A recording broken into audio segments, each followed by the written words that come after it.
오늘 내 삶의 마지막 도장을 찍는다. 아버지, 제발 집 팔지 마세요. 무릎 꿇은 아들을 향해 그는 부동산 매매 계약서를 내밀었습니다. 계약 끝났다. 더 이상 말하지 마라. 전기요금 눈치, 재봉틀 폐기, 용돈 요구. 그날 밤부터 이미 끝은 정해져 있었습니다. 아들이 절규하는 지금 노인은 열쇠 대신 자유를 선택했습니다. 왜 이렇게까지 해야 했는지 궁금하시다면 끝까지 들어보세요. 안녕하세요. 저는 진우라고 합니다. 올해로 71살이고 충청도 천안에서 평생 과일 장사를 해온 사람입니다. 아직도 새벽이면 저절로 눈이 떠집니다. 오늘은 7월 첫째 주 수요일입니다. 새벽 5시가 채 되기 전인데 몸이 먼저 일어났습니다. 방충망 너머로 습한 공기가 훅 들어오고 매미 소리가 벌써부터 목청을 높였습니다. 젊을 때는 이런 날씨에 트럭에 복숭아 상자를 실으며 땀을 쏟았지만 요즘은 집안에서도 땀이 납니다. 에어컨 필터도 스스로 빼서 씻어야 하는 처지라니 피식 웃음이 났습니다. 거실 탁자에는 며느리 수진이 밤새 만든 여행 계획서가 펼쳐져 있었습니다. 사실 속으로는 혹시라도 나를 데려가 줄까 하는 작은 기대도 품고 있었습니다. 부산 해운대, 경주 불국사, 케이블카, 온천까지 빽빽했습니다. 일정표 옆에 내 여권이 엎어진 채 놓여 있었습니다. 어제 수진이 늦게 들어오더니 그러더군요. 아버님, 부산은 35도가 넘어요. 음식도 기름져서 소화 안 되실 거예요. 집에 계시면 시원하고 편하죠. 걱정해주는 척했지만 눈빛은 처치 곤란이니 빠져 달라였습니다. 그렇구나. 너희 편하자고 그러는 거지 하면서도 겉으로는 웃었습니다. 냉장고에서 묵은 김치를 꺼내 뚜껑을 여니 시큼한 냄새가 콧속을 찔렀습니다. 같이 산다고 가족이 되는 건 아니라지만 이 집에선 더 확실히 느껴집니다. 식탁 치우기도 전에 손자 민호가 축구공을 안고 뛰어나왔습니다. 그보다 조금 전 부엌에서 수진이 민호 귀에 대고 살짝 속삭였죠. 민호야, 할아버지께 입장료가 비싸다고 꼭 말씀드려. 할아버지가 용돈 주실 거야. 손주 민호는 고개를 크게 끄덕이더니 거실로 달려나왔습니다. 할아버지 다녀와서 사진 찍어줄게. 근데 입장료가 좀 비싸대. 두 손가락으로 하트를 만들며 웃는데 그 웃음에 약해진 내가 휴대폰을 켰습니다. 농협 앱을 열어 윤석 통장으로 120만 원을 송금했습니다. 내 돈으로 가는 효도 여행이냐. 혼잣말이 입 밖으로 새어나왔습니다.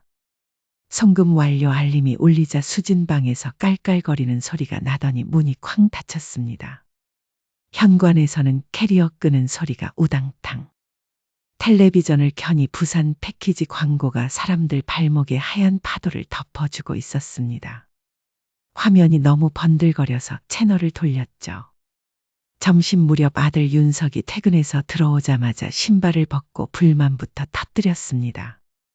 집 왜 이렇게 지저분해요? 발에 뭐가 밟히잖아요.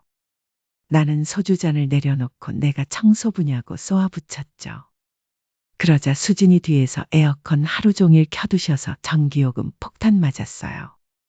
밤에만 켜주세요 하고 끼어들었습니다. 리모컨을 내려놓으며 말했습니다. 전기요금도 내 몫이냐. 저녁 무렵 처가 부모님이 짐을 가득 들고 왔습니다. 장인어른이 허리를 펴고 덕분에 마음 편히 떠나겠습니다 하고 웃었습니다. 말끝에 소리가 껄끄러웠지만 억지로 미소 지었죠. 장모님은 호텔 조식 얘기하며 연어랑 팬케이크 꼭 먹어야지라며 들떠 있었고요. 그 들뜬 사이에서 나는 방으로 쑥 들어갔습니다. 밤 공기가 눅눅해서 창문을 살짝 열자 골목 가로등이 노랗게 번졌습니다. 수진이 빨아놓은 화려한 원피스가 마당 빨래줄에 펄럭이고 나는 새벽에 몰래 돌린 흰 러닝 셔츠를 베란다 안쪽에 숨겨 말렸습니다. 겉으로는 한 집이지만 속은 따로구나 싶어 손끝으로 셔츠 원단을 쓰다듬었죠. 그때 세상 떠난 아내 목소리가 문득 귀가에 떠올랐습니다. 당신 너무 참고 살지 마라. 당신 삶도 챙겨. 그 말이 서늘하게 박혔습니다. 새벽 2시 넘어 다들 코를 골 때 베란다 전등을 켜고 휴대폰으로 오늘 전기 사용량을 확인했습니다. 그래프가 울퉁불퉁 숫자만 커지더라고요. 전기 눈치, 물 눈치, 숨 쉬는 것도 눈치. 씁쓸하게 중얼거리며 창밖을 봤습니다. 가로등 아래 날벌레들이 빙글빙글 맴돌고 그 노란 불빛이 내 마음처럼 지쳐 보였습니다.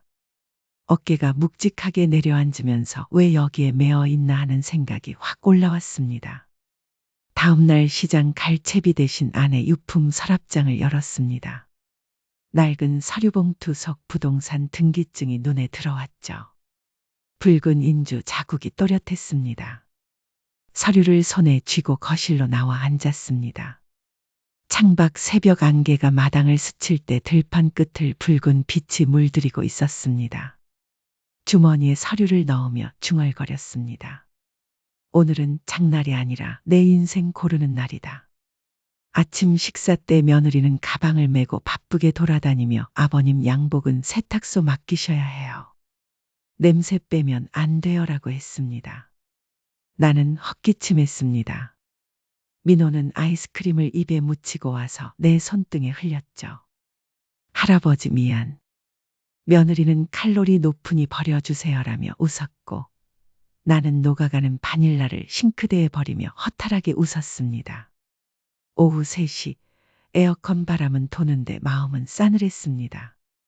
베란다 창틀을 걸레로 닦으며 30년 넘게 시장에서 사과 상자를 실었던 기억이 떠올랐습니다.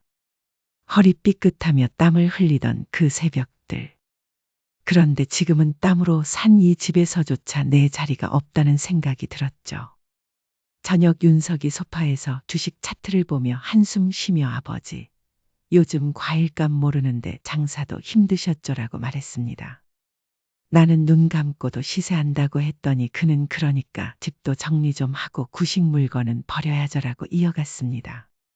수지는 냄비를 내려놓으며 근데 에어컨 2시까지만 켜실 수 있죠라며 확인했습니다. 나는 내가 버튼 하나 못 눌러 끄겠냐고 했더니 며느리는 저희도 관리비 부담돼요. 서로 배려하자고요 하고 돌아섰습니다. 식탁에는 멸치볶음과 호박국만 올랐습니다. 젓가락으로 멸치 한 마리 들어올리며 내일 끓인 냉동 미역국이었는데 생각했습니다. 그때 장인이 진우 어른이 양념 진한 건 속이 안 좋다 하더라고요 하니 다들 가볍게 웃었죠. 나는 젓가락을 내려놓고 물을 한 모금 삼켰습니다. 물맛도 선지 않았습니다. 밤이 깊어가니 집안은 고요했지만 내 마음에는 파도 소리가 치솟았습니다. 아내 사진 앞에 앉아 무릎 꿇고 속삭였습니다. 여보, 나 이제 어떻게 해야겠어? 사진 속 아내는 변함없는 미소를 짓고 있었습니다. 그때 전화가 울렸습니다. 시장 친구 박 씨였죠. 형님, 내일 아침 소주 한 잔 어때요? 할 말 있어요. 그 한마디에 심장이 쿵 내려앉았습니다. 그가 평소에 하던 말 글로 배운 효도 믿지 마라. 도장은 형님 손에 있다가 머리를 스쳤습니다.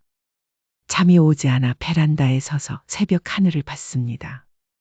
깜깜한 하늘에 별 하나가 희미하게 떠 있었습니다. 그 작은 불빛을 바라보니 마음 한구석에서 묘한 용기가 피어오르더라고요. 나는 조용히 속삭였습니다. 여보, 내일은 나도 내 별을 찾아볼게. 새벽 5시 반. 오늘은 내 71번째 생일입니다. 집안은 고요했습니다. 나는 부엌으로 가서 밥통 뚜껑을 열어봤는데 밥은 어제 남은 찰밥 한 숟갈 뿐이었습니다. 냉장고 문을 열어 미역국 냄비를 꺼냈습니다. 수진이 어젯밤 내일 아침에는 미역국 데우면 되겠죠 하고 넣어둔 거더군요. 국이 차가워서 기름이 하얗게 굳어 있었습니다. 숟가락을 돌리다 보니 예전에 아내가 새벽마다 끓여주던 뜨끈한 미역국 냄새가 아른거렸습니다. 가스레인지에 올려 불을 켜며 혼잣말했습니다. 이런 일은 한 살 내 생일 미역국도 내가 직접 챙겨야 하는구만. 국이 따뜻해지는 동안 상을 차려야 했지만 반찬통마저 비어 있더라고요. 그래서 간장 한 숟갈 떠서 국에 타고 한 그릇을 후루룩 넘겼습니다. 아침 7시 수진이 화장대 앞에서 헤어드라이어를 켜며 큰 소리로 말했습니다. 아버님 회의 늦겠어요. 미역국 드셨죠? 나는 그 말에 숟가락을 내려놓고 대답했습니다. 국도 차갑고 마음도 차다. 수지는 들었는지 못 들었는지 파우더를 두드리며 거울을 들여다볼 뿐이었습니다. 윤석은 와이셔츠 단추를 채우며 저녁에 간단히 전화드릴게요라고 했습니다. 그러나 오전 내내 아무도 집에 없었고 축하 메시지도 없었습니다. 점심 무렵 나는 혼자 마루에 앉아 벽걸이 시계를 봤습니다. 초침이 똑똑 소리를 내며 돌아가는데 내 마음속에서도 같은 소리가 울렸습니다. 71번째 생일이 별거냐. 오늘도 지나가면 그냥 하루지. 그때 스마트폰 알림이 울렸습니다. 건강보험공단에서 발송한 문자였습니다. 건진 날짜네. 나는 피식 웃었습니다. 축하 문자는 없고 건진 문자는 있네. 오후 5시 수진이 손자 민호를 데리고 들어왔습니다. 할아버지, 우리 잠깐 준비하고 나갈게요. 수진은 그 말만 남기고 방에 들어가 수영복 가방을 챙겼습니다. 나는 묻지도 않았는데 민호가 말했습니다. 할아버지, 이번 주말에 호텔 수영장에서 내 생일 파티에. 순간 나는 가슴이 철렁했습니다. 내 생일 파티인가. 그런데 이어지는 말이 다르더군요. 내 생일 케이크도 크고 촛불도 11개야. 민호는 신나서 방방 뛰었습니다. 수진이 나와서 사과도 없이 말했습니다. 아버님 생일은 아침에 국 드셨으니 됐죠. 이번 주말 민호 생일 파티 때문에 오늘 미리 호텔 예약해 둔 거예요. 그녀는 거실 구석으로 윤석을 불러 귓속말했습니다. 여보, 이번 주말 파티 준비하려면 돈이 좀 더 들어. 현금 60만 원만 아버님께 빌려봐. 윤석이 얼굴을 찌푸리며 고개를 저었지만 수진이 팔꿈치로 옆구리를 쿡 찌르자 마지못해 내 앞에 섰습니다. 아버지, 윤석이 목소리를 낮췄습니다. 민호 생일 준비로 60만 원만 잠깐 빌려주실 수 있을까요? 월말에 바로 갚을게요. 나는 잠시 말이 막혔습니다. 내 돈으로 손자 생일 잔치를 하는 현실이 다시 목을 죄었죠. 그래도 거절하면 또 눈치밥을 먹을 걸 알기에 말없이 지갑에서 현금을 꺼내 건넸습니다. 수지는 돈을 확인하더니 환하게 웃으며 역시 아버님 최고예요라고 했습니다. 그 웃음의 빛깔이 싸늘했습니다.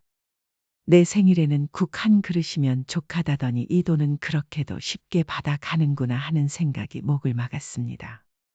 나는 잠깐 숨이 막혔습니다. 아, 그래. 애 생일이 중요하지. 목소리가 떨려서 그렇게밖에 못했습니다. 수지는 케이크 값이 비싸서 아버님 생일에는 소박하게 한 거예요라며 웃었습니다. 차가 부모님이 주차장에서 캐리어를 끌고 오며 워터파크 구경 가자고 하고 들어왔습니다. 장모님이 전자제품 매장 로고가 찍힌 커다란 쇼핑백을 흔들며 최신형 게임기 사왔어요. 주말 파티 때 민호 줄 선물이에요. 화면이 커서 온라인 게임도 문제 없다 하더라고요 했습니다. 손자 생일이니 축하라도 해야겠다 싶어 나는 지갑에서 현찰 10만 원을 꺼내 민호 손에 살포시 쥐어줬습니다. 저녁 7시 모두가 호텔로 떠났습니다. 집에 남아 창문을 다 열었는데 찬바람이 들어왔습니다.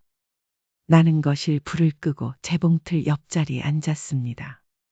재봉틀 위에는 아내가 마지막에 쓰던 단추통이 그대로 있었습니다. 단추 하나를 손가락으로 굴리며 중얼거렸습니다. 내 생일 케이크는 어디에 묻혀버린 것이냐.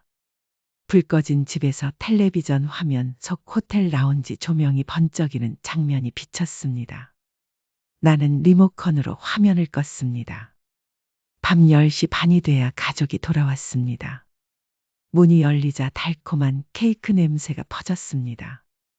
민호는 반짝이 모자를 쓰고 할아버지 나 촛불 11개 다 불었어라고 자랑했습니다. 윤석은 양복 주머니에서 작은 봉투를 꺼내 내게 내밀었습니다. 이거 조그마한 선물이에요. 열어보니 10,000원짜리 지폐 몇 개 들어 있었습니다. 나는 말없이 봉투를 접어 식탁 위에 놓았습니다. 수지는 그 봉투를 힐끗 보더니 코웃음을 치며 말했습니다. 현금은 무슨, 통장에 잠들어 있는 돈만 풀어도 남아돌잖아요. 아버님 짠티 내지 마세요. 윤석도 옆에서 맞아요. 집 유지비가 다 아버지가 내시는데 저희가 좀 쓰면 어떤가요라고 거들었습니다. 그 순간 심장이 쿵 내려앉으며 짠 자격도 없다는 말인가 하는 자괴감이 밀려왔죠. 수진이 싱크대에 빈 케이크 상자를 내려놓으며 나에게 눈길도 주지 않았습니다. 장모님은 아이고 호텔 조식 예약 확인해야겠다 하고는 휴대폰을 켰습니다.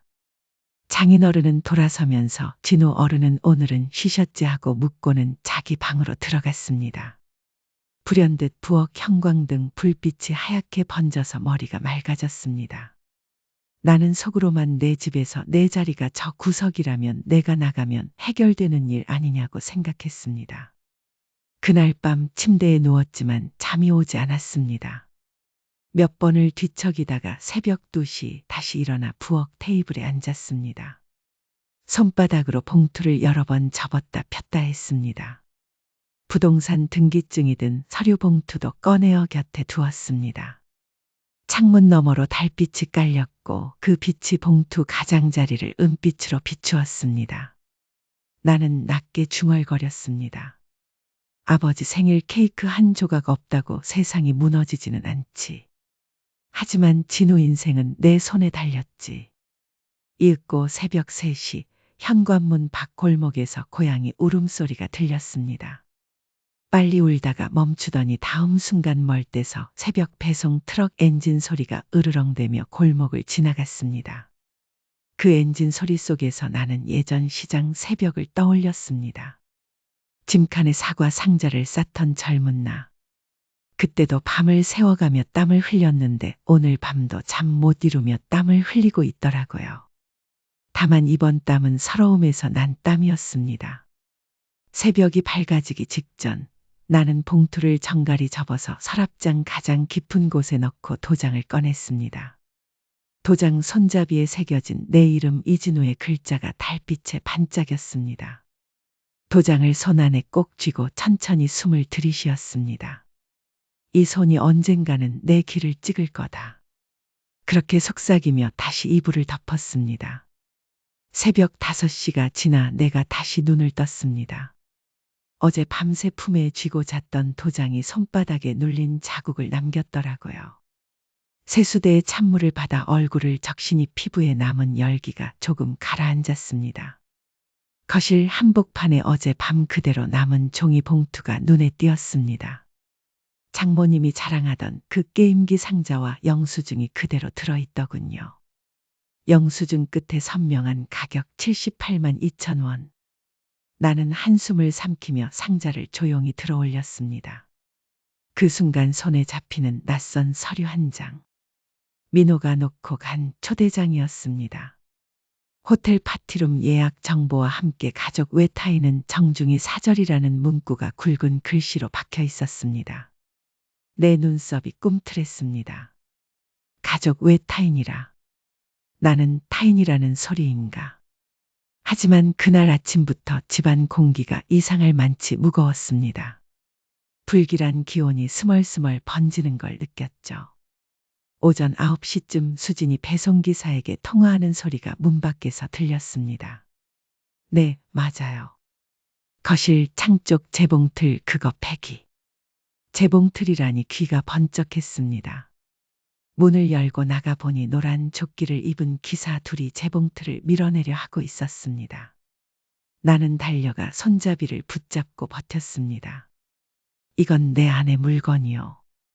건드리지 마시오. 수지는 팔짱을 끼고 혀를 차며 말했습니다. 중고로 팔아도 10,000원도 안 나와요. 버리는 게 더 빨라요. 아버님, 녹슬고 자리만 차지하잖아요. 사진도 찍어뒀으니 추억은 남죠. 나는 숨이 가빠져서 말을 잇지 못했습니다. 기사들이 난처한 표정으로 날 바라봤지만 수진이 손짓하니 그대로 들고 나가더군요. 그 재봉틀 서랍에 아내가 마지막까지 모아두던 단추통이 있었습니다. 기사들이 통째로 들어올리자 단추들이 반짝이며 굴러나왔습니다. 바닥을 구르는 단추 소리가 마치 비 맞은 양철지붕 울음 같았습니다. 그 순간 목구멍에 뜨거운 것이 치밀었습니다. 넌 내 허락도 없이 남의 물건을 막 버리냐. 목소리가 갈라졌습니다. 수지는 눈도 깜빡이지 않고 집 분위기 바꿔야죠. 이번 주말 손님도 오는데요 하고 돌아섰습니다. 나는 아무 말 없이 바닥에 흩어진 단추를 주워 주머니에 넣었습니다. 손끝이 떨렸습니다. 단추 하나가 빠져나와 구석으로 굴러갔는데 그 작은 둥근 등짝이 눈앞이 흐려질 만큼 아프게 빛났습니다. 하지만 마음 한편에 남아있던 아내의 유언이 다시 귀가를 파고들었습니다. 재봉틀이 실려 나간 뒤 거실이 텅 비었습니다. 빈자리가 더 넓어 보였습니다. 나는 안방으로 들어가 아내 사진을 꺼냈습니다. 액자 속 안에는 분홍 한복을 입고 웃고 있었습니다. 살갑던 그 웃음이 오늘은 왠지 그만 참아 하고 말하는 것 같았습니다. 여보, 당신 살아있었으면 저 꼴 보겠어. 나는 사진을 품에 안고 속삭였습니다. 그때 기억이 떠올랐습니다. 아내가 세상 떠나기 한 달 전 병원 복도에서 내 손을 꼭 잡고 했던 말. 당신 애들 눈치만 보지 말고 당신 삶도 챙겨. 집이 목줄 되면 끊어야 해. 그 말이 심장에 다시 박히자 손바닥이 저릿했습니다. 나는 사진 옆에 도장을 놓고 방바닥을 내려다봤습니다. 망설임이 목을 조이다가 벽에 걸린 달력을 바라봤습니다. 그때 전화가 울렸습니다. 박 씨였습니다. 그의 음성이 수화기 너머에서 낮게 떨렸습니다. 형님 아침부터 배상자 20kg 2단 내려다 허리 삐끗했어요. 병원 가려고 하는데 지난번에 말한 그 공증 변호사 오늘 오후에 잠깐 시간 낸대요. 나는 가슴이 쿵 내려앉았습니다. 공증. 집 팔 일 생기면 도장 들고 오시라 하더라고요. 형님 망설이면 또 시간 놓쳐요. 그는 숨을 헐떡이며 덧붙였습니다. 글로 배운 효도는 한철 우박이에요. 형님 손에 도장 있잖아요. 전화를 끊고 나니 초인종이 요란하게 울렸습니다. 인터폰 화면에 낯선 남자가 2~3명 서 있더군요. 문을 열자 가구 배송기사였습니다. 거실에 새 소파를 들여놓으러 왔다는데 수입 고급 모델이라며 추가 운송료 25만 원을 당장 현장에서 결제해야 한다고 했습니다. 윤석 씨 연락 받으셨죠? 현장 정산이래요. 기사는 미안하다는 표정도 없이 카드 단말기를 내밀었습니다. 윤석이 또 아버지 카드를 생각했구나 싶어 속이 뒤집혔지만 나는 호주머니를 더듬어 현금을 꺼내줬습니다. 기사는 영수증을 툭 내놓고 소파를 거실 한복판에 놓고 갔죠. 영수증에는 추가 운송 설치비 25만 원 현금이라고 적혀 있었습니다. 방금 전 박 씨가 말한 도장 들고 오라는 말이 머릿속에서 더 크게 울렸습니다. 전화를 끊고 벽시계를 봤습니다. 분침이 쉴 새 없이 걸음을 재촉했습니다. 의자에 앉아 도장을 만지작거리는데 문득 봉투 속 부동산 등기증이 생각났습니다. 낡은 봉투를 꺼냈습니다. 붉은 인주 자국과 내 이름이 새긴 검은 잉크가 뚜렷했습니다. 봉투를 들고 창가에 섰습니다. 골목에서는 아이들이 물총 싸움을 하며 웃고 있었습니다. 그 웃음이 한때 내 집에서도 들렸는데 이제는 천장이 무너져도 모를 만큼 조용했습니다. 새벽 4시 처가 부모님과 윤석, 수진, 민호가 캐리어를 끌고 택시에 올랐습니다. 김포공항행 버스를 갈아타고 저편 비행기로 부산으로 떠났습니다. 집 앞 골목에는 택시 뒷등만 남았습니다. 나는 봉투를 고쳐 쥐고 속으로 중얼거렸습니다. 집 한 채 팔아버리면 저 웃음도 같이 사라질까. 하지만 곧 고개를 저었습니다. 팔지 않으면 내 숨이 먼저 사라진다는 생각이 들었습니다. 정오 무렵 밥솥에 남은 찰밥을 다시 데워놓고 소주 한 잔을 따았습니다. 잔을 들고 아내 사진 앞에 놓으며 속삭였습니다. 여보, 나 이제 그만 묶인 끈 풀고 갈래요. 사진 속 아내가 여전히 말없이 웃고 있었습니다. 그 미소가 이번에는 그래 잘했다고 하는 것 같았습니다. 나는 단추통에서 흘러나온 작은 파란 단추 하나를 사진 액자 옆에 놓았습니다. 내가 남긴 마지막 옷감 조각을 지킬 줄 알았습니다. 마음속에서 뜨거운 것이 한 번 더 치밀었지만 이번에는 울음이 아니었습니다. 결심이었습니다. 창문을 열자 늦은 여름바람이 끈적했습니다. 그 바람 속에서 재봉틀이 없어진 거실이 다시 떠올랐습니다. 무언가 비워졌기에 채울 자리도 생긴 셈이었습니다. 나는 봉투를 들고 현관문을 열었습니다. 땅 위에 내려앉은 그림자가 내 키보다 훨씬 길었습니다. 그대로 한 걸음 내디디자 발끝에 힘이 들어갔습니다. 서랍 깊숙이 넣어 두었던 도장이 주머니에서 묵직하게 흔들렸습니다. 매미가 울다 쉬다를 반복하듯 내 가슴도 울컥했다 잠잠했다를 되풀이했습니다. 하지만 발걸음은 묘하게 가벼웠습니다. 발목에 채워졌던 족쇄 하나가 풀린 듯 했거든요. 박씨 병원부터 들러야지. 나는 혼잣말하며 골목으로 나섰습니다. 머리 위로 매미 소리가 쨍하고 울렸습니다. 그 소리를 들으며 속으로 다시 한번 다짐했습니다. 글로 배운 효도는 우박이라 했지. 오늘은 내가 우산 던지고 달린다. 여러분은 진우 어르신의 선택을 어떻게 보시나요? 가족이라는 이름으로 당연하게 여겨지는 희생과 참음이 과연 옳은 것일까요? 아니면 혈연이라는 끈을 놓기에는 너무 성급한 결정이었을까요? 진우 어르신처럼 비슷한 상황에 놓이신다면 어떤 선택을 하실 것 같으신가요? 여러분의 솔직한 생각을 댓글로 남겨주세요.